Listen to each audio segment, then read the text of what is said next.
Oh, yes. Coming up next. That's right. It is the Count of St. Germain. That's right. It is the immortal man himself that has walked the planet for thousands upon thousands of years, watching all the historical evolutions right before his very eyes. That's why he's so advanced in all this historical information, is because he actually lived through it all. And so it's just like muscle memory. That's right. It is the immortal Count himself, Mathieu St Germain. Hi, everybody. Happy Monday.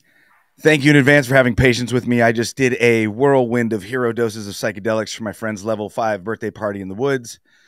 Still integrating back to human form and doing these words. So my story is a pretty exciting one, though.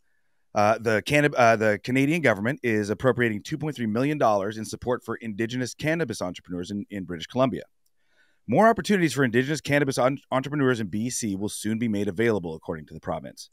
The government announced Saturday that it has allocated nearly $2.3 million to be added to the BC Indigenous Cannabis Business Fund.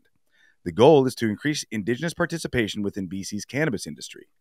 I commend the province for enhancing its support of First Nations cannabis-related economic development through the ICBF, said Regional Chief Terry Teague with the BC Assembly of First Nations. The fund is one example of how the BC Assembly of First Nations advocates and works collaboratively together to advance First Nations rights and interests in alignment with the United Nations Declaration on the Rights of Indigenous Peoples. The funding announcement comes days after the First Nations Leadership Council called for the provincial and federal governments to change cannabis legalities to align with the United Nations Declaration on the Rights of Indigenous Peoples and to support First Nations' fulsome participation in the cannabis economy. According to the province, the one-time fund will go towards supporting business planning and advisory services and will help First Nations cover the costs of licensing and permits. It will also serve as capital funds to support the launch or expansion of businesses. The funds will be provided through the New Relationship Trust, which is responsible for administering ICBF.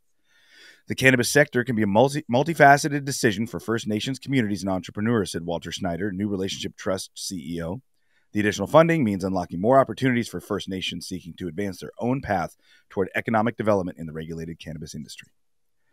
My thought on this is any way we can give back to the folks who we stole everything from is a step in the right direction. This is Mathieu St Germain for the High at 9 News. I'm eager to hear the discussion on this one. Take it away, y'all.